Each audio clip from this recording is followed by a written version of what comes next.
The silence in the Lotus Valley. In a distant land, where the wind whispered through the valleys and birds sang only in the early hours of dawn, there was a monastery hidden behind layers of mist. This monastery, built of soft stones and perched high as if closer to the sky than the earth, was as humble on the inside as it was on the outside. Time moved slowly there, so slowly that even the hands of the clock seemed to meditate. In this monastery lived an old monk named Tenzin. He had been born many decades earlier in a village at the foot of the Himalayas. At the age of 12, he lost his family in a great avalanche, the only child to survive from his village. A silent monk had found him days later, wandering alone, gently taken his hand and led him to the monastery. Since then, Tenzin had dedicated his life to understanding the nature of suffering, to seeking meaning, and to living with inner peace. Now 60 years old, Tenzin's hair was white, his face deeply lined, but his eyes still shone with the clarity of a child, clear and untouched. Each morning before sunrise, he would rise, walk silently through the courtyard, and head toward a small lotus pond behind the monastery. There he would sit upon a smooth stone, close his eyes, and simply be. No thoughts, no prayers, just stillness. Tenzin had no disciples. He did not seek to teach. He simply lived and observed. Still, over the years, many travelers found their way to the monastery, stayed for a while, and then continued on their paths. Tenzin never told anyone what to do. He asked only one question. Have you listened to the silence? It was not an easy question to answer. Most people mistook silence for mere quietness, the absence of sound. But Tenzin meant something far deeper. He spoke of that inner silence, where even thought is still, where desire disappears, and where the self retreats like a shadow. It was a moment of pure awareness. One day, a young man arrived at the monastery. He was in his 20s and his name was Karma. There was restlessness in his eyes, an ache he couldn't name. He had grown up in the city, received a fine education, and done everything expected of him. But something felt empty. One morning, while preparing for work, he looked into the mirror and broke down in tears. He didn't know what was missing, only that it was something important. Scrolling the internet in search of answers, he stumbled upon a short article about a monastery hidden in the foothills of the Himalayas. Something stirred in him. That very day, he packed a small bag, turned off his phone, and left the city. Airplanes, buses, and long walks led him through winding paths until he reached the mist-veiled valley and the stone monastery. He stood before the wooden gate, hesitated, then gently pushed it open. A quiet breeze met him. In the courtyard sat an old man watching him. It was Tenzin. Karma approached, shy and unsure. Bowing his head slightly, he asked, "May I stay here?" Tenzin squinted, studying him for a long moment before nodding slowly. "Sit," he said. Karma sat on a stone nearby. Neither of them spoke for a while. The wind stirred the prayer chimes. Distant birds called from the trees. Eventually, Tenzin asked, "Have you listened to the silence?" Karma hesitated. "Sometimes," he said, "I hear it at night, alone in my room. But sometimes it frightens me." Tenzin didn't respond. He simply rose and began walking toward the lotus pond. Karma followed. At the edge of the water, they sat. The surface was still, reflecting the sky like a perfect mirror. Tenzin closed his eyes. Time passed.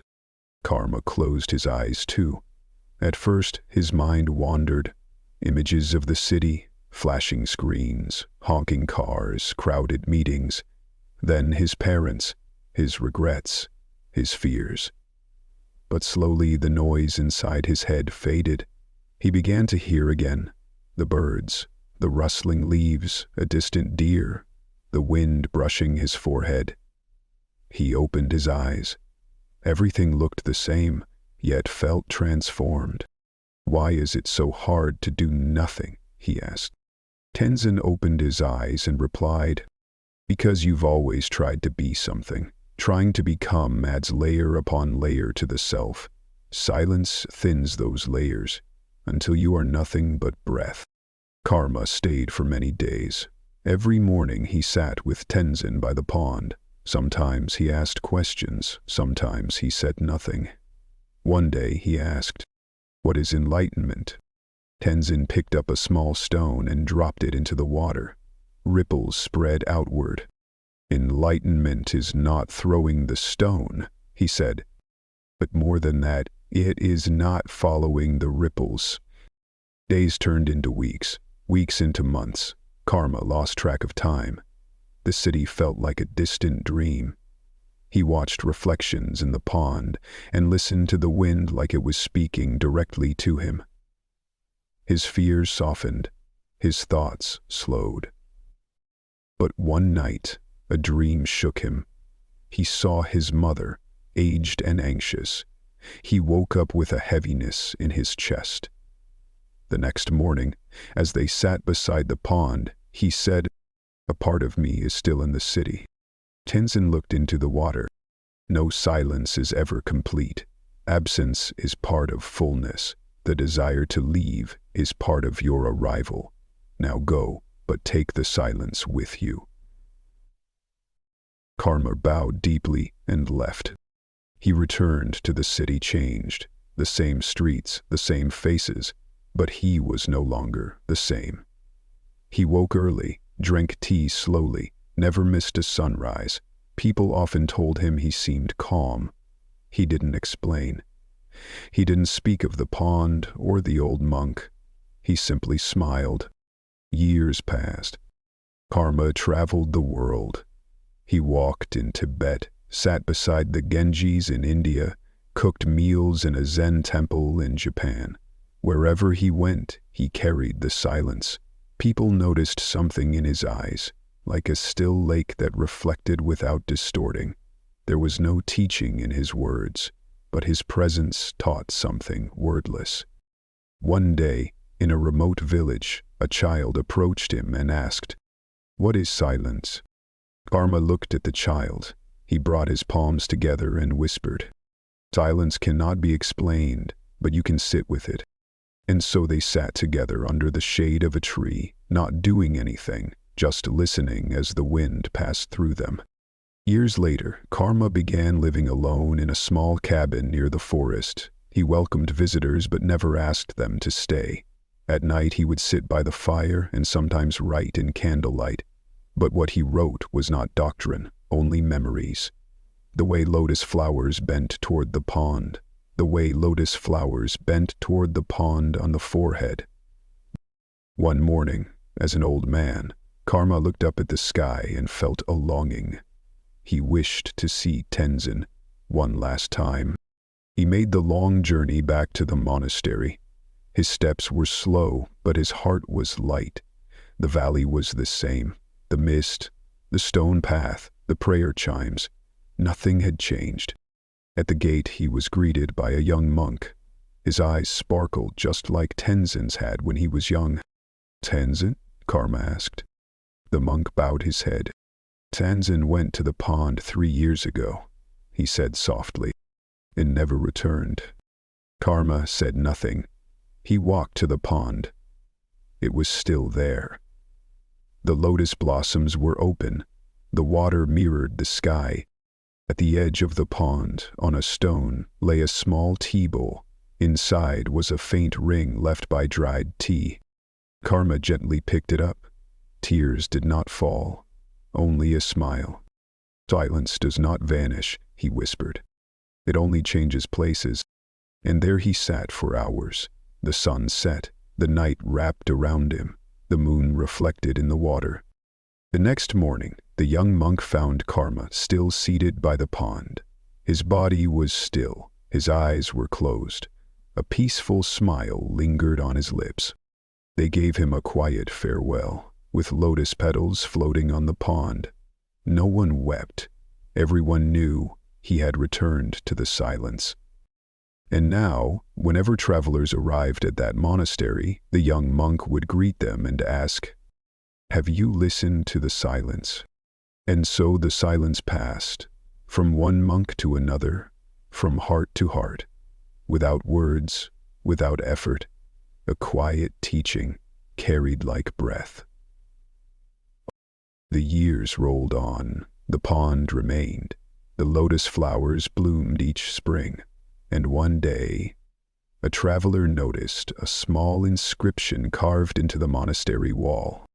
Words end, silence speaks. If you can listen, all has been said. The bamboo that remembered the wind. Tilde, a peaceful Buddhist story in one flow. In a quiet mountain village, far from cities and noise, there was a valley of bamboo, tall, green, and so ancient that even the villagers no longer remembered who had planted them. The bamboo swayed with the wind, always moving, never resisting. When storms came, the bamboo bent. When the rains poured, they whispered. And when silence returned, they stood tall once more, unmoved by what had passed. In a small house at the edge of this bamboo valley lived an old monk named Ryogen. He was known by the villagers as the one who spoke little but listened deeply. Ryogen had lived there for as long as anyone could remember. Children would run up to him in the mornings, chasing butterflies, and call him Wind-Ear Grandfather, for they believed he could hear the voice of the wind. Ryogen had once been a teacher in a large Zen temple far to the east. He had studied scriptures, conducted ceremonies, and mentored monks. But as his hair grayed and his hands slowed, something inside him grew quiet. Not empty, just quiet. One day he placed a small bowl of tea before the great statue of the Buddha, bowed, and walked away. He had come to this bamboo valley to forget. But the valley did not ask him to forget. It only offered its presence. Each morning, Ryogen would wake before the sun, light a single candle, and boil water for tea. The steam from the pot would rise into the still air, just like his thoughts, brief, formless, and soon gone.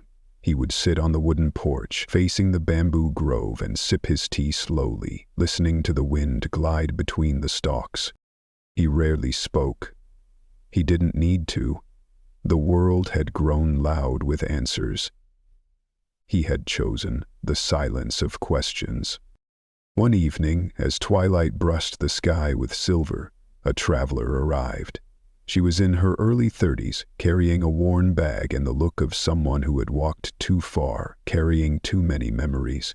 Her name was Anzu, and she was a sculptor who had once been famous in the city for her lifelike statues, faces so real they made strangers cry.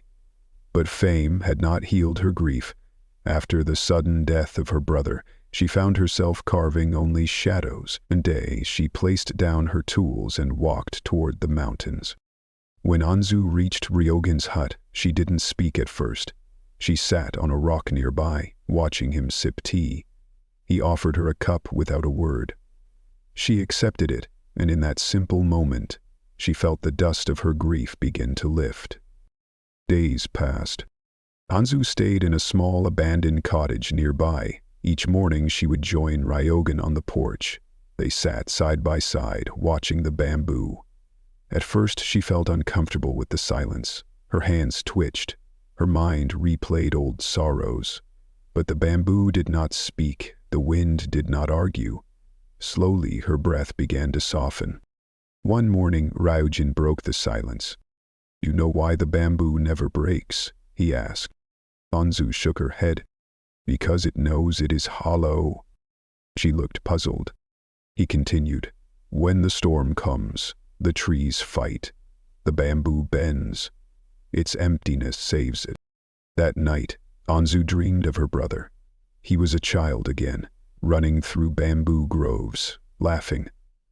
When she awoke, her pillow was damp with tears, but she felt no sorrow, only something warm and weightless, like light. She began carving again, not stone, but the air itself. With her fingers she traced the wind's path, letting memory guide her movements.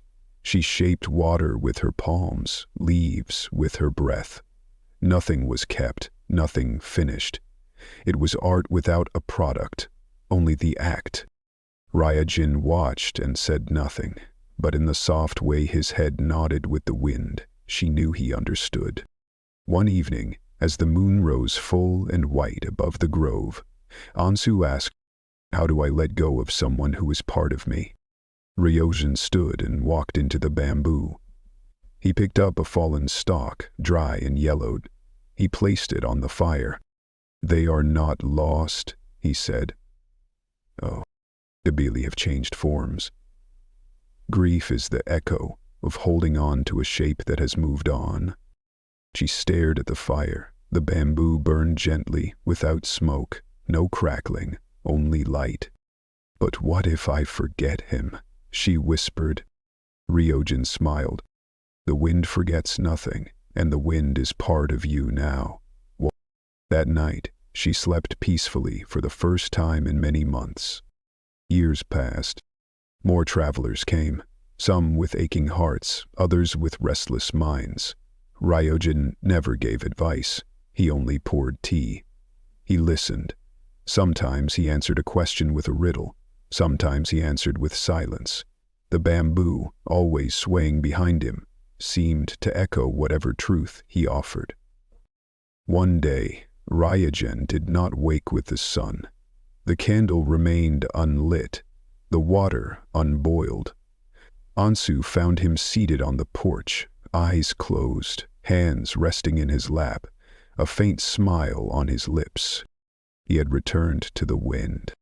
Ansu cried, not from sadness, but from the beauty of a passing so quiet, so full, so complete. They buried him among the bamboo. No stone, no words, only a cup of tea placed upon the earth and the rustling sound of leaves as the wind whispered his name. From that day forward, the travelers kept coming. Ansu lived in Ryujin's hut, now her home. She taught no lessons, she simply sat. People called her the Bamboo Sister. Some said she could hear the thoughts of the wind, but she only smiled and poured tea. And when asked about Ryujin, she would say, "Tea taught me nothing, and in that nothing I found everything." One late autumn, a young boy asked her, "Will you become the wind too someday?" Ansu looked toward the bamboo grove, now golden in the sunlight. "Not someday," she said. "I already am. So are you." And so the wind continued to speak through the bamboo. The tea remained warm, and the silence, like a river that remembers every stone it touches, flowed on. Gentle, clear, and endless. The monastery of the forgotten path. High in the emerald folds of the Asakura Mountains, where clouds gathered like folded scrolls, and the rivers whispered stories too old for language, there lay a path that few remembered and fewer still dared follow. It wound between crooked pines and windswept cliffs, a trail of stone and moss that disappeared with the fog and reappeared only to those who no longer sought it. It was called the Forgotten Path. At the end of this path stood an ancient monastery, weathered by time, softened by seasons, and surrounded by silence so complete that even the birds lowered their wings in reverence. The monastery had no name on any map, no sign etched on its walls. It did not invite, it did not refuse, it simply waited. Within its crumbling wooden gates lived a handful of monks, none of whom had been born there. All had come, not seeking wisdom, but fleeing noise, the noise of regret, ambition, grief, or longing. They brought their brokenness like fallen leaves, and the monastery offered no broom, only the wind. The abbot of this place was a blind monk named Master Iakin. They said he had once been a poet, a calligrapher, and a teacher to princes. But one day, in the height of spring, he had dipped his brush in ink, written a single character for emptiness, and set his eyes upon it so long that sight itself dissolved. Since then, he had written only in silence, letting wind and time do the speaking. He wore robes of faded earth, carried a walking stick carved from moon-white cypress, and walked each morning to the koi pond near the eastern wall, where he sat for hours, facing the wind. And so it was that the monastery remained silent, invisible, and waiting. Until one day, it was found again, by a man whose heart no longer had a name. His name had once been known in every valley where swords were drawn and tales were traded. Hajime, the Red Wolf of Kagamura, a warrior whose blade had carved legends into the very soil of the provinces. His armor bore the weight of conquest, his name the echo of fallen men. But that name now lay buried beneath the dust of memory, and he no longer answered to it. He walked with no sword, no armor, only a staff of pine and a small satchel slung over one shoulder. His sandals were torn, his robes stained with long travel, and his hair fell loose over tired eyes. The path beneath him had grown thinner, more uncertain, winding like the lines of his own hand. And yet the forgotten path welcomed him not with open arms, but with silence. No birds greeted him, no winds urged him on, but with every step he took, the burdens he carried, guilt, rage, loss, began to loosen, like autumn leaves refusing the branch. He did not know where he was going, only that there was nowhere else left. The monastery revealed itself not as a structure, but as a breath. He found himself standing before an old wooden gate, slightly open, covered in moss and thyme. No signs, no guards, no judgment. He stepped inside.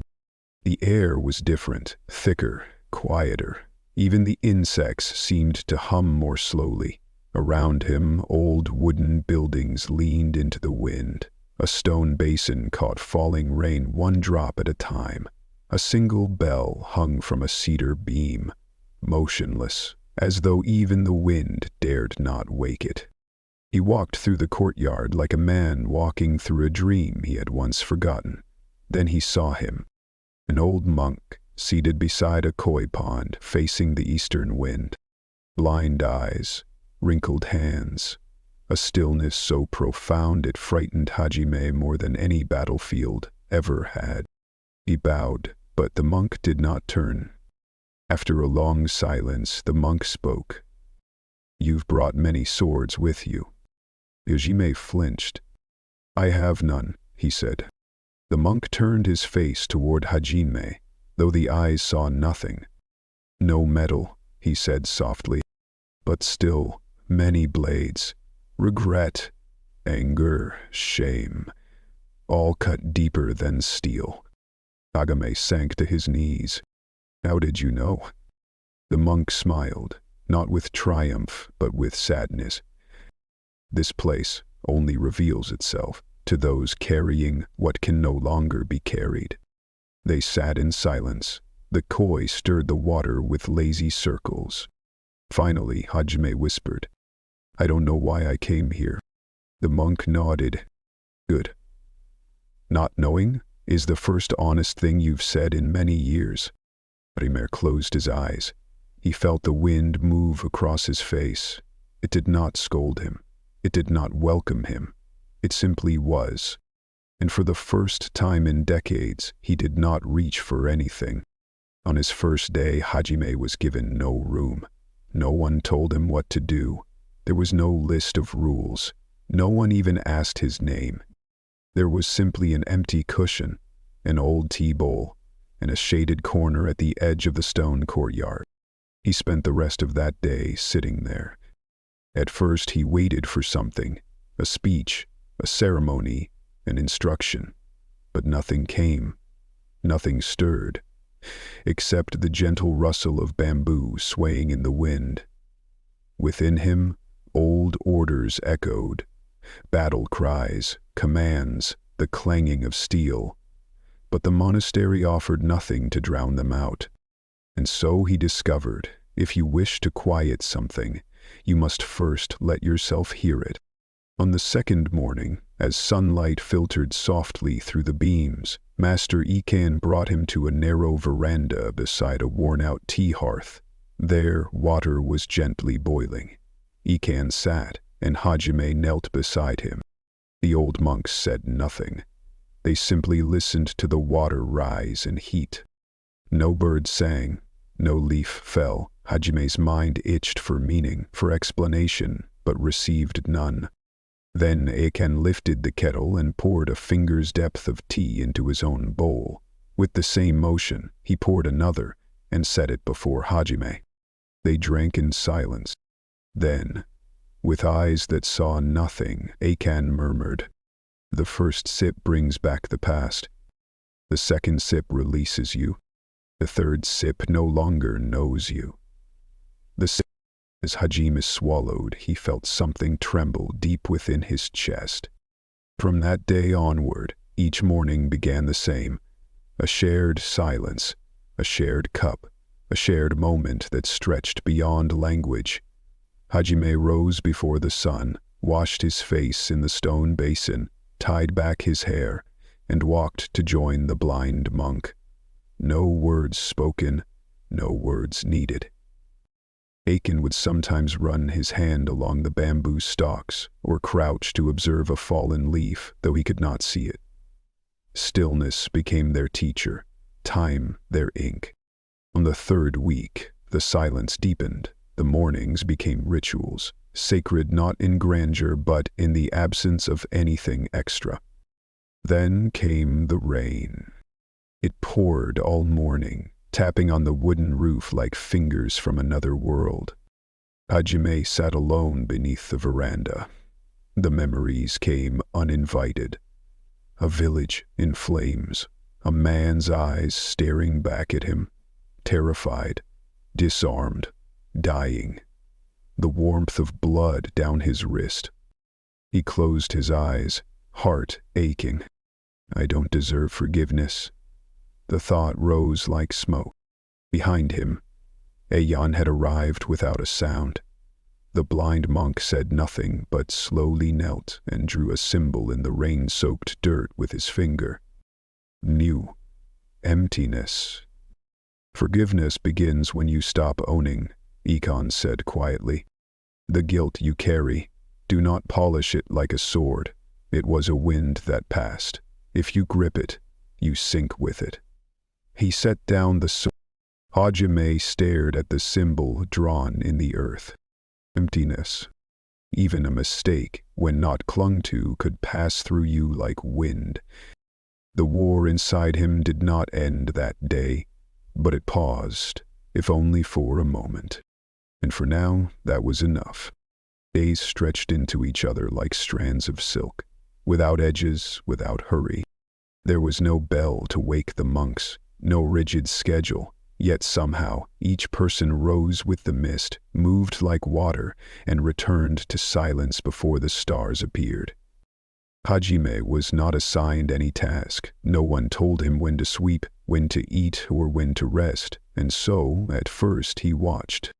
He watched how one monk rose with the light and swept the courtyard, not with discipline, but with care, as though each fallen leaf were a guest returning home. Another tended to a small herb garden, brushing soil from roots with fingers that never seemed to rush. A third monk sat by a stone wall and painted with water on wood, shapes that vanished almost as soon as they appeared. Eventually, Hajime began to move with them. No one said welcome. No one said begin. He simply picked up a rake, or a bucket, or a ladle, and joined the rhythm.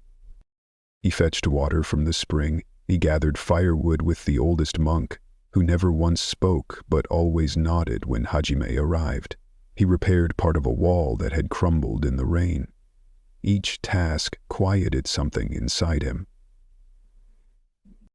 Work, he realized, was not something to finish. It was something to enter. He remembered the battlefields. Commands barked, weapons drawn, time sliced into movements. Everything was urgent, everything was forced. But here, in the monastery, nothing pushed against the moment. Even the wind waited its turn. One afternoon, while scrubbing old tiles beneath the eaves, Hajime paused. A butterfly had landed near his hand. It did not startle. It did not rush. He sat there, cloth in hand, watching it for what may have been an hour or a lifetime. When it flew away, he exhaled. That evening, Master Aiken sat with him under a sky brushed with rose and gold. The blind monk's head tilted slightly as if listening to something no one else could hear. "What did you learn from the butterfly?" he asked, though Hajime hadn't told him about it. Hajime hesitated. "Nothing," he said honestly.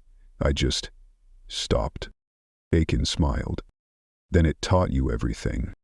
The silence that followed was not empty. It was alive, soft with meaning, weightless with truth. That night Hajime dreamt not of war or regret, but of a river. It flowed through him, not around him. He was not in control, and for once, he didn't try to be. The pond that reflected nothing. The sun was lower now, dipping into the shoulder of the hills, casting long golden arms across the stone garden. Hajime found himself wandering more freely, though he wasn't sure whether it was the place that had opened or himself. One afternoon, as mist still clung to the far edges of the bamboo forest, Hajime followed a mossy path he hadn't noticed before. It bent around the rear wall of the monastery and disappeared behind an overgrown gate. There, hidden beneath a weeping cedar, lay a small pond, unmarked, untouched, and deeply still. Its waters were dark and mirrorless, not because of filth, but because they drank in the sky and refused to give it back. A stone bench stood beside it. Old carvings were etched into its side, half-erased kanji that spoke of transience. "The cloud never returns, but the sky does not mourn," he said. A faint breeze moved through the reeds, yet the water remained unmoved. It was so still that Hajime wondered if time passed differently there.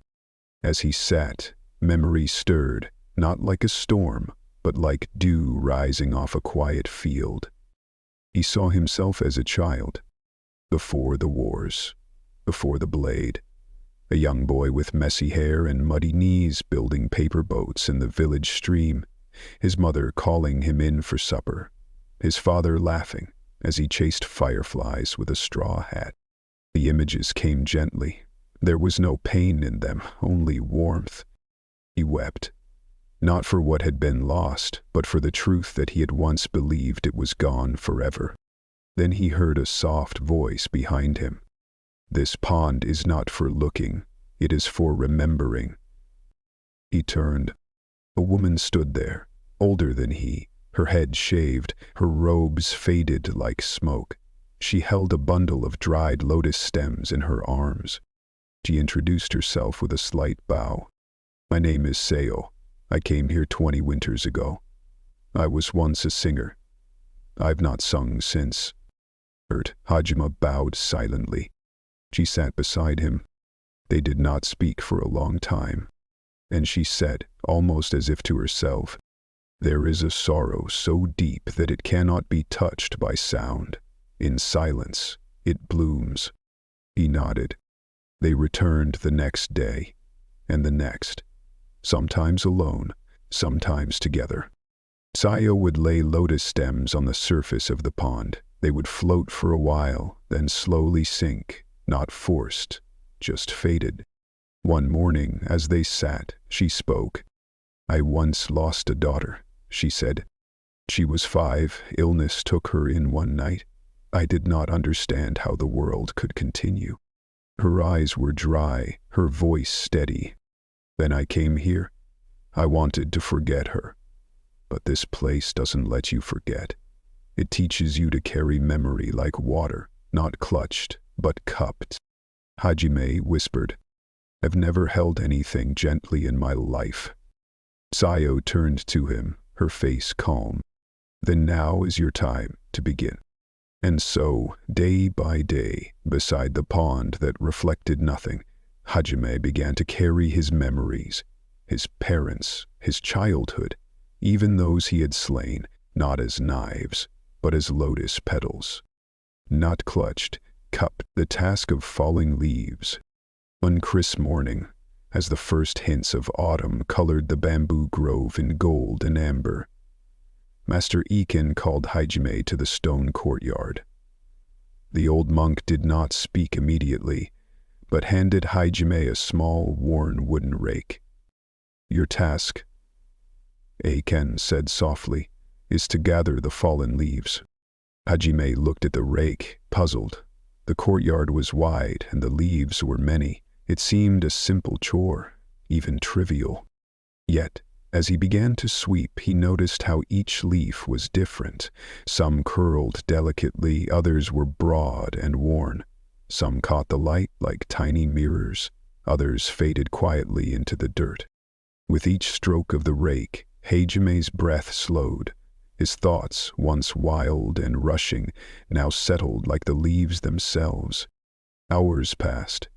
The courtyard became a tapestry of amber and gold patterns, each leaf placed with care. Master Eiken watched silently, sitting near the koi pond. When Hajime finally laid down the rake, Eiken spoke. "Do you see?" he asked. "Each leaf falls when its time comes, not sooner, not later. And when you gather them, do not try to save them, only honor their passage." Hajime thought of his own life, of moments held too tightly, memories clutched like dry leaves. That afternoon, as the sun dipped low, Hajime returned to the pond with Seiyo. Together, they watched lotus petals drift on the still water, knowing that just as leaves fall and water flows, life moves in gentle rhythms beyond control. The silence beneath the sound. As autumn deepened, the days grew shorter, and the chill crept into the bones of the monastery. Yet within the walls, a subtle warmth blossomed, a quiet light that neither fire nor sun could kindle. Hajime began to notice how the world itself seemed to breathe in rhythms unseen. The rustle of bamboo leaves was not noise but a language. The drip of water from a weathered roof was not interruption but a pulse. One evening, Master Eiken invited Hajime to join him in the meditation hall. The room was bare, nothing but tatami mats, faint incense, and the hush of waiting. Eiken sat cross-legged, eyes closed, his breath slow and steady. Hajime mirrored him, seeking not to control the breath but to follow its flow. Minutes passed. The sounds of the monastery, footsteps, whispers, distant wind, began to fade, not because they stopped, but because Hajime no longer clung to them as distractions. He felt something open inside, a space beneath the noise, vast and still. It was a silence that spoke. After long moments, Eiken opened his eyes. "True silence is not absence," he said softly, "but presence without resistance." Hajime felt the meaning settle like soft rain. The war within him was no longer a battle to win or lose. It was a river to be crossed, a current to be felt, not fought. In that silence, he was neither warrior nor victim. He was simply the mirror of the mind.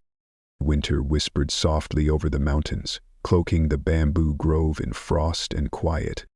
Inside the monastery, the days were still and slow. Hajime spent hours in meditation, his breath weaving with the cold air, his mind like a lake undisturbed by wind. One morning, Master Eiken summoned Hajime to the study, a small room lined with scrolls and brushes. Eiken handed him a blank sheet of rice paper and a brush. "Today," Eiken said, "you will write." Hajime hesitated. His hands, once steady with the sword, now trembled with uncertainty. He dipped the brush in ink and pressed it lightly to the paper. The stroke was uneven, a shaky line breaking the silence. Eiken smiled gently. "The mind is a mirror. It reflects what is before it, but only when it is still." Hajime took a breath, letting the weight of his own expectations fall away. He painted again. A bold stroke, then a gentle curve, each movement a dialogue with himself. As ink met paper, Hajime realized the brush did not demand perfection. It asked only presence. The scroll filled with marks, some precise, some blurred, a map of his inner landscape. When he finished, Aiken looked at the calligraphy and said, "This is not your story. It is the story of your mind, sometimes clear, sometimes clouded, always changing." Hajime folded the paper carefully. For the first time in a long while, he felt no need to control the image. He simply let it be. The winter's gift. The days grew colder, and the mountains wore a white cloak of snow. The bamboo grove bowed under the weight of frost, yet the monastery remained a haven of quiet warmth. Hajime rose early each morning, his breath misting in the crisp air as he moved through the sleeping gardens. The snow muffled all sound, wrapping the world in gentle stillness. One morning, as he walked near the pond, he noticed a small bird struggling in the cold, its feathers ruffled and weak. Without hesitation, Hajime cupped his hands and offered shelter. The bird hesitated, then nestled within his palms, finding warmth. For a moment, Hajime saw himself in the fragile creature. Wounded, vulnerable yet seeking life. He remembered the old lesson of the leaves and the lotus petals, how to carry with gentleness, not grasping. The bird rested, gathering strength. When it finally took flight, Hajime felt a lightness in his chest he had not known before. Master Akon watched from afar and later said, "Compassion is the gift we give when we understand the fragile thread that binds all life." That winter, Hajime learned that true strength was not in the sword, nor in resistance, but in the quiet power of kindness, the breath of the present. Winter's hold began to loosen as pale sunlight stretched longer across the mountains. The bamboo grove shimmered beneath icicles, melting into quiet streams. One morning, Hajime sat beneath the ancient cedar, feeling the slow rhythm of his breath, rising, falling, like waves upon a calm sea. Master Aiken joined him, speaking softly. "The breath is your anchor. When the mind drifts into storms of memory or fear, return to this." Hajime closed his eyes, sensing the air move in and out, feeling each moment unfold. He recalled the battles, the loss, the grief, but now they were distant clouds passing across a vast sky. He was not those clouds. He was the sky itself. As he breathed, the sharp edges of his past softened, folding into the vastness of now.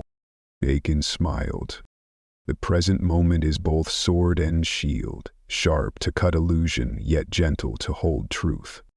Hajime sat still, letting the breath carry him deeper into peace. The quiet returned. Spring approached slowly, brushing the mountains with hints of green and blossom. The bamboo grove stirred awake, stretching and shimmering beneath the gentle light. Hajime found himself standing once more at the entrance of the monastery, a place that had become both refuge and mirror. His journey was no longer a path to escape, but a circle returning home. Master Etan approached, his smile soft but radiant. "You have traveled far," he said, "though you have barely moved." Hajime bowed, feeling the weight of words both spoken and unspoken. "What now?" he asked quietly. Aiken's eyes gleamed with knowing. "Now you live in the moment where past and future meet, neither held nor feared. The sword rests and the heart opens." Hajime breathed deeply, sensing a peace deeper than silence. He stepped forward, not as a warrior, but as a soul at rest.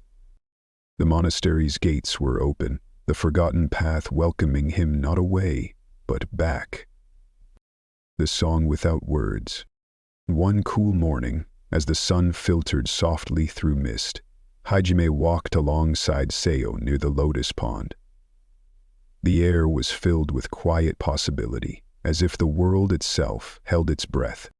Zayo, who had once been a singer, still did not raise her voice to song. Instead, she hummed a soft melody, barely audible, a thread of sound woven into the silence. Hajime listened, feeling the notes ripple through the still air. "Why do you not sing?" he asked gently. Sayu smiled wistfully. "Because some songs are beyond words," she replied. "They live in the heart's quiet spaces, where sorrow and joy intertwine." Together, they sat beside the water, letting the unsung song fill the space between them. In that moment, Hajime understood that some healing cannot be spoken, it must simply be felt, allowed, and held. The gift of letting go. As the days grew warmer and the cherry blossoms began to bloom, Hajime found himself standing beneath a canopy of pink petals, watching as they floated gently to the earth. Master Iaiken approached and said softly, "Watch the petals fall. They do not cling to the branches nor resist the wind. They let go and in doing so complete their journey." William Heiju nodded, feeling the truth deepen within him. "I have held on to so much," he said quietly, "but now I see the freedom in release." Akon smiled gently. Letting go is not losing, but making space for what is to come. Together, they watched the blossoms scatter, each petal a lesson in impermanence, a whisper of grace. The path within.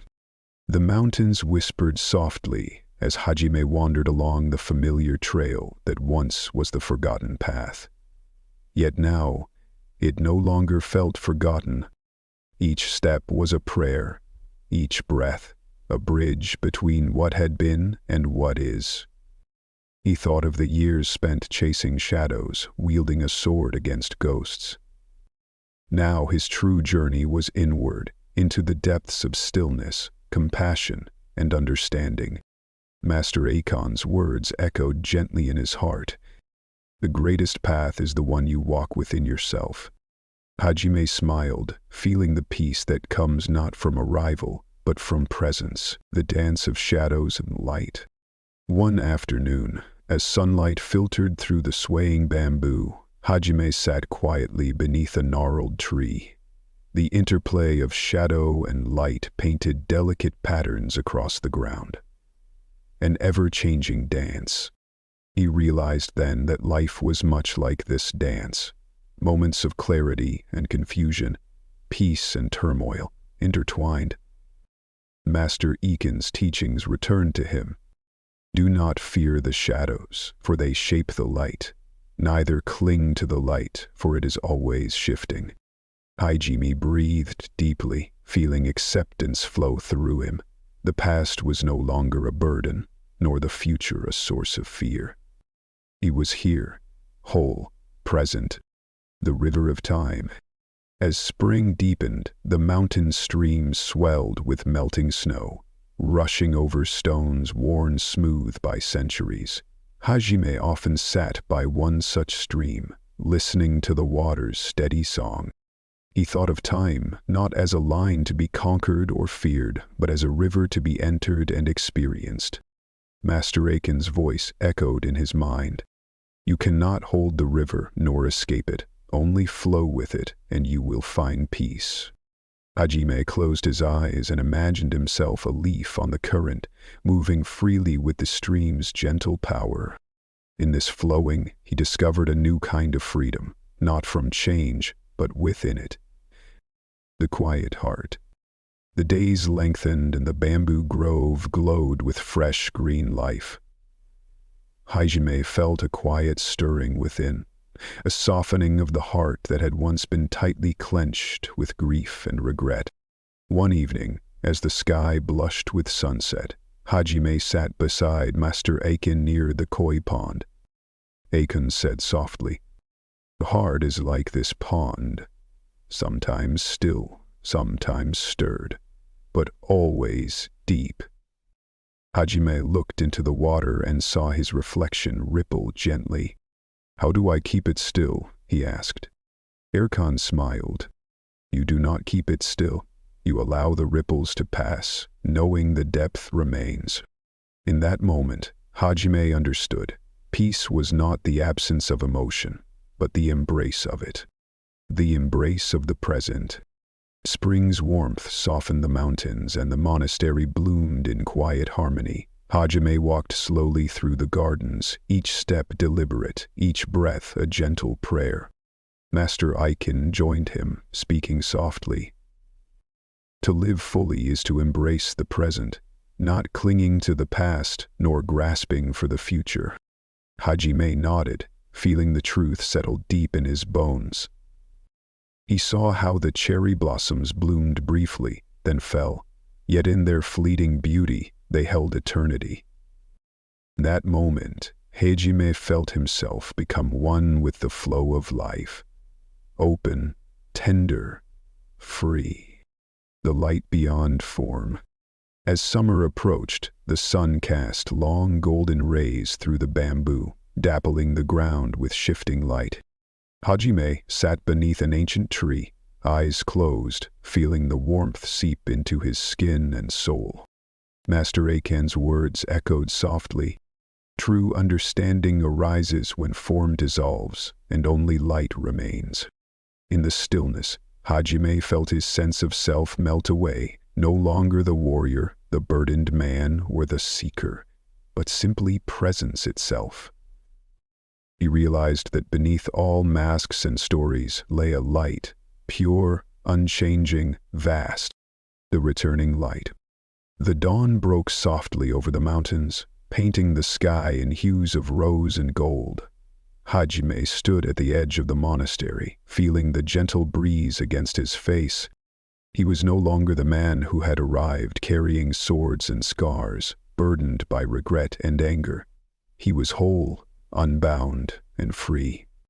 The path that once seemed forgotten was now clear beneath his feet, a circle that led not away but back to himself.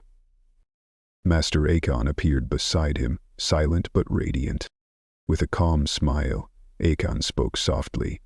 You have walked the path within, and now you carry its light into the world. Hajime bowed deeply, gratitude filling his heart. He took a step forward, into the day, into life, knowing that peace was not a place, but a way. And so, beneath the vast sky, the warrior's journey ended, not with a battle, but with a breath. The Lantern and the Dust, a Buddhist-inspired tale. There once was a valley shaped like a crescent moon, hidden far beyond the paths travelers walked, nestled between mountains that never raised their voices and rivers that whispered softly even to the stones. The valley was a place where time itself walked more slowly. In the heart of this quiet cradle stood a solitary temple, old and wooden, with its beams darkened by 1,000 seasons of rain, wind, and sun. Moss covered the stones like memory, and the trees around it bent gently toward its roof, as if listening. No road led to it, no sign marked its name, and yet, on the soft breath of wind, sometimes the sound of a bell could be heard, low, distant, and round, as though time itself was breathing. In this temple lived an old monk, whose name had long since faded, like a footprint washed by rain. He did not need it. He did not ask for anything, nor did he hold anything tightly. His days were quiet, sweeping the stone paths, boiling water, lighting incense, sitting in the morning sun and watching the birds forget to sing. He carried no teachings. He gave no sermons. His very silence was his offering. One morning, long before the sun rose over the pale shoulders of the mountain, a knock came upon the temple's wooden gate. It was soft, hesitant, the way one might knock on a memory. The old monk opened the gate slowly and found a boy no older than 12, thin as a reed, with dust in his hair and river mud still drying on his feet. "I have walked far," said the boy. The monk only bowed and stepped aside. That is how the boy came to stay. He spoke little at first, but over time, as the days unfurled like pages of a soft book, he began to ask questions. Not the loud, sharp kind that demand answers, but the kind that linger like evening mist over the fields. Why do we wake so early? Wait till the birds stop singing when we arrive. Well, is there a bell if no one hears it? To each, the old monk would offer nothing more than a glance, a breath, or sometimes a gesture, pointing to the clouds, or the ripple in a still pond. He never answered directly, and yet, something in the boy began to settle. He swept the grounds, he lit the incense, he watched the way shadows leaned through the windows at dawn and receded by noon. There was no ceremony, no sudden moment of awakening, only the slow unraveling of noise, until quiet was all that remained. One evening, after many seasons had passed and the valley had dressed itself in new colors many times over, the boy, now grown taller, with a steadier gaze, sat with the old monk by the lantern. A single flame danced behind thin paper walls. Outside, the wind whispered like a story forgotten. "I still don't know why I came," said the boy. The old monk stirred the tea but did not look up. "Then you are just beginning." They sipped in silence. Years continued their quiet march. The boy became a young man. His hair darkened, then lightened with time.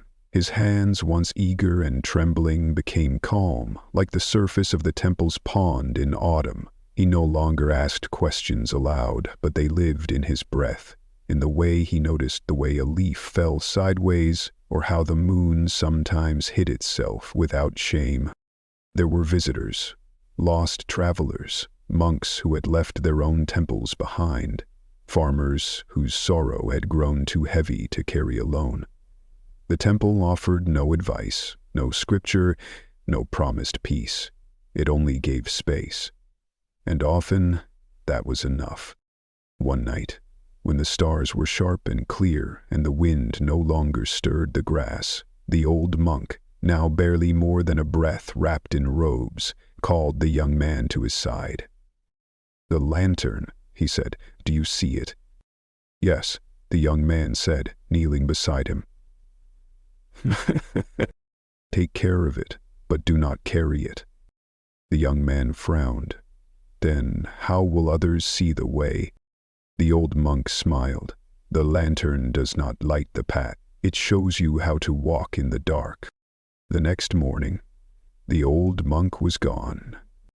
Not in the way that requires weeping or burial, but in the way that wind leaves the pine branches, quietly, fully, without resistance. The temple did not change. The tea was still brewed, the paths were still swept, the bells still rang, though no one knew why. And the young man, now neither boy nor seeker, sat often by the lantern and watched it flicker in the dusk. He no longer asked questions. He simply listened. And in time, another knock came, soft, hesitant, like the memory of a footstep, and the gate opened once more. The knock came in early spring, when the plum trees had just begun to flower and the snowmelt whispered through hidden cracks in the earth. The young man, now keeper of the quiet temple, rose without hurry and opened the gate. A woman stood there, wrapped in layers of gray cloth, her face thin, but her eyes steady. "I walked because I could not stay," she said simply. He nodded. "You may sit by the pond," he offered. She bowed and entered. She did not speak again for 3 days. She sat at the edge of the pond with her feet in the cold water, watching the koi swim slow, aimless circles as if remembering old lives. She neither cried nor asked for guidance. She simply watched. When she finally spoke, it was to the air, not to anyone in particular. "Left before I could forgive him." No answer came, but the wind moved gently across the surface of the pond, and the clouds shifted without urgency, and perhaps that was enough. The days moved as they always did, not forward, not backward, but inward. The temple never tried to mark time. There were no calendars, no festivals, only the rhythm of sun and moon, of blossoms and falling leaves, of visitors who arrived not because they were called, but because something in them softened just enough to begin the walk. The woman stayed through summer. She began to sweep the back garden without being asked. Her hands, once rigid with pain, loosened with repetition. One morning, as she brushed a single leaf from the temple steps, she laughed quietly to herself, not because anything was funny, but because she had not realized how long it had been since her body remembered joy. She left just before the first frost, saying only, "I am ready now to visit his grave."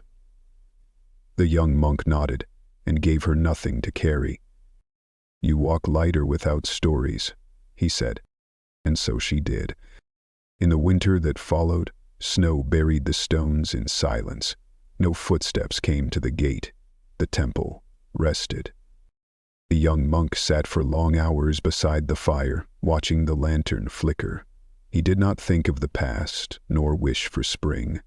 There was only breath, and a moment that held it. He remembered once, many years before, asking the old monk whether enlightenment was something one earned. The old monk had laughed, not from mockery but from love. It is not earned, it is remembered. And now, in the hush of winter, the young monk began to feel what that meant. It was not a sudden light, not a thunderclap of insight. It was a feather settling on still water. It was knowing that the world did not need fixing, only meeting.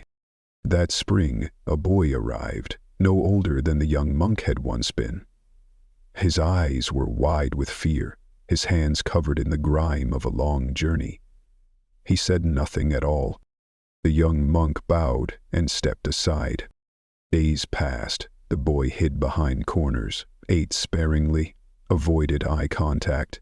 But he watched. Always he watched. The way the monk washed the rice pot, or how he listened to the rain as if it were teaching something important. One morning, the boy began sweeping the path with an awkward grip. He did not speak, and the monk did not stop him. When he finished, the boy stared at the broom in silence. "This is the first thing I've touched that didn't feel like a weapon," he whispered. The monk smiled. "Then you are learning to hold gently." The boy cried that night, not loudly, just a soft weeping that filled the small sleeping room like rain filling a dry bowl. The monk sat beside him. He did not speak. He only placed a hand on the boy's back and stayed until the crying passed. Well, for them, that was all, and it was enough. The years folded like silk. One visitor became two became many. They came with grief, with questions, with stories tangled like thorn bushes. The temple never advertised. Yet it was never empty. Because pain is a traveler, and silence a lantern, and lanterns need no roads. One man came who had lost everything, not in death, but in dishonor. His family had cast him out. His name was now a wound, not a word. He asked, after a week of silence, "Can a man who has become a ghost still be seen?" The monk answered by leading him to the pond at dawn. "Look," he said. "What do you see?" The man stared at the surface of the water, the sky, the mist, the shape of his own reflection. "Myself," he said. "Exactly," said the monk. "And still, the water is unafraid." The man wept, not from sorrow, but from remembering what it felt like to be touched by something that did not turn away. He stayed only a month, but when he left, he walked taller, not because he was proud, but because he was not carrying so much. And so the temple endured. The young monk grew older, though never old. His hair silvered at the edges and his hands became a little slower, but his presence deepened like a well, drawing clearer water. He still sat by the lantern. He still swept the same stones. He still brewed tea for no one in particular. And the bell still rang, though no one pulled its rope. One evening, as dusk fell gently and the sky turned the color of cooled embers, He walked to the lantern with a small oil pot. He filled it slowly, carefully, and then he paused. Then, with a single breath, he blew out the flame. The light did not vanish. It only changed form. And in the dark, he sat, peaceful, whole, and perfectly present. As some lanterns burn forever, even when the flame is gone, the bamboo hermits smile.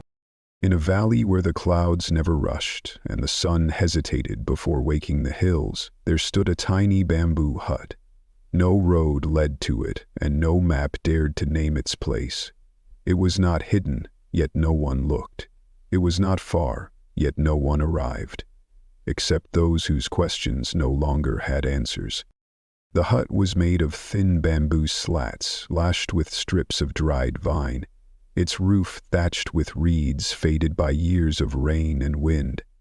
A stone bowl sat outside its door, always filled with clear rainwater. No dog barked, no fire smoked from its roof, yet the hut was never truly empty. Within lived an old man, neither monk nor master, though many called him both. He had no name known to the people in the villages below, and those who had once known him by another name had long since vanished into the dust of memory. They called him simply the bamboo hermit. He awoke before the birds, often with his eyes still closed, not from restlessness, but because the silence of the early dark was his oldest friend. He would sit, straight-backed and without motion, facing the door that opened east, his breath as thin and even as mist rising over a stream. He counted no days, he marked no months, but he knew the seasons by the songs of the frogs and the scent of the rain. He did not teach, he did not preach. He had no disciples, no followers, no altar carved with names or gods. And yet, travelers came, drawn not by stories, but by a silence that whispered their name long before they arrived. They came barefoot, dusty, quiet. They came with heavy hearts and restless minds. They came because the noise within had become louder than the world around them. And when they arrived, the bamboo hermit did not ask why. He only smiled and made space beside him. He never said sit, but they always did. He never said stay, but they never rushed to leave. He offered tea without words and silence without judgment. Some wept, some slept. Some stared into the forest beyond the clearing until their thoughts unraveled like old thread and were carried away by wind. The bamboo hermit would listen, not with his ears, but with his stillness. And when they asked him how to stop the ache within, he would only look toward the bamboo, swaying gently, and say nothing at all. Yet that silence, as vast and unbroken as the sky after a storm, would begin to settle inside them. And something would shift. One man, once a wealthy merchant, arrived with robes too fine for the mountains. His eyes darted, as if, even in the stillness of the forest, he feared being cheated of time. He asked the hermit, "How do I let go of what I have built?" The hermit handed him a cup with a crack down one side and filled it with warm water. The merchant watched as it began to leak, drop by drop into the soil. "You cannot hold what is meant to flow," the hermit said, "and you are not broken, you are just overflowing." The merchant stayed for 2 nights. On the 3rd morning, he left his fine sandals by the door and walked down the mountain barefoot. Another time, a woman came carrying the ashes of her only child. Her steps were slow, her shoulders bent, not from age, but from the weight of love, without a place to go.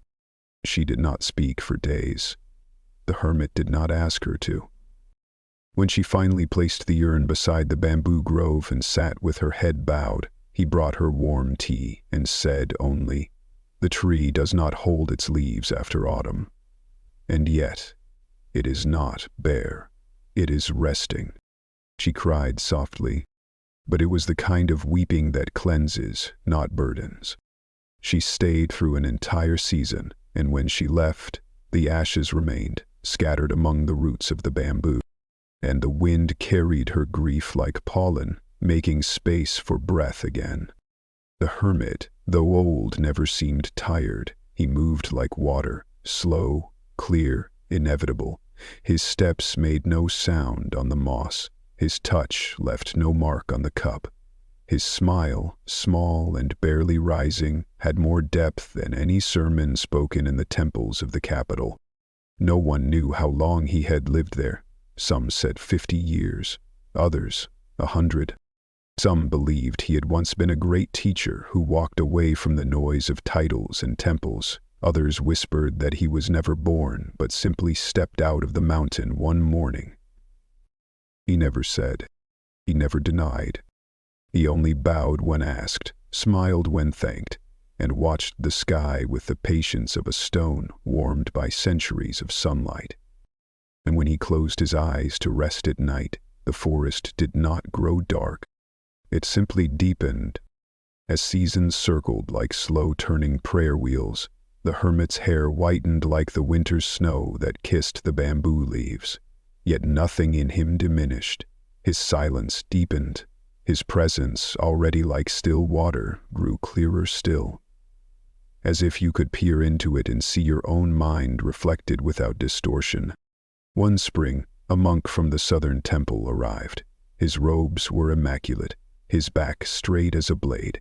He bowed deeply and said, "I have studied sutras for 20 years. I have fasted for 40 days. I have recited the names of the Buddhas until my voice failed, and still I do not know peace." The hermit was kneeling near the roots of an old tree, tracing patterns in the soil with a twig. He did not look up. "Perhaps," he said, "you have chased peace, like a deer chases its own shadow." The monk frowned. "Then what is there to do?" The hermit smoothed over the marks he had drawn in the earth. "You do not find peace. You stop looking where it is not." They sat together until the moon rose, and when the monk departed weeks later, he left his heavy bag of scriptures beside the door, unopened. Time moved like wind through bamboo, present yet unseen. The hermit aged but did not wither. He ate little, slept lightly, and spoke only when words were needed, which was rarely. Visitors came in trickles and waves. Some stayed an hour, some stayed seasons, some returned again, like birds finding the same branch after many migrations. When he remained silent, reflection. They came not for teaching, but for forgetting the names they were given, the roles they performed, the fears they wore like cloaks. And in that forgetting, something truer returned. One autumn, a thief arrived, thin, pale, with darting eyes and a knife hidden in his sash. He had come for food, for coin, perhaps even for revenge upon the world. But the hermit welcomed him with warm tea and said nothing of the blade.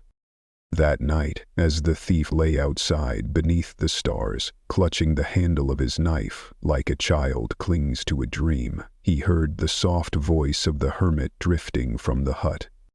"You may take whatever you think is not already yours." In the morning, the knife was gone, not stolen, but buried beneath a stone beside the stream. The thief wept, and for the first time, the weeping was not for what he lacked, but for what he had always carried. He remained through winter. When he left in spring, he carried nothing but a bamboo flute and the faintest smile. Years folded upon years like cloth in an old chest. The hermit grew slower, quieter. The fire in the hut burned lower, but never went out. The wind still spoke, the bamboo still bent, and the silence still held everything. Children grew old, old ones died. Stories passed through villages below, stories of a man who smiled like a mountain smiles at rain. Some said he no longer breathed, only listened. One year, during a long, dry summer, wildfires swept through the forests on the western slope. Villagers fled to the rivers and fields. Some came, barefoot and panicked, to the hermit's valley. The bamboo groves glowed with heat. The sky turned the color of ash. Smoke hung heavy. But the hermit was there, standing beside the stream, gently brushing water over the leaves of the small plants near his hut, not out of fear, but out of love. "Will the fire reach here?" someone asked. The hermit touched the earth. "The fire reaches everything, even our memories." The fire crept close, the wind shifted, and then the rain came, sudden and full. The villagers watched in silence as water drenched the valley, and the bamboo shimmered like wet silk. When it was over, not a single leaf of the grove had burned. Many did not understand. A few did. None asked the hermit how he had known. He only said, "Even fire has a season. So does fear." And the smoke passed like a breath released. As decades passed, no one could say how long the hermit had lived. Some said he was older than the trees. Some said he had never been born at all, just a spirit made of earth and rain, a lesson shaped into a man. He began to speak even less. He would sit for days without rising, only watching the river, the stars, the space between the sound of birds. But those who came to him felt no distance. His silence was not absence, it was presence, too deep for language. One day, a young girl arrived, no older than 10, with no parent, no pack, no name she could remember. She spoke to no one, with no food, no water, and hundreds. She came with nothing but a soft hum on her lips and wide eyes that had seen more than a child should. The hermit welcomed her without words. He placed a bowl of rice in her hands and pointed to a mat beside the hearth.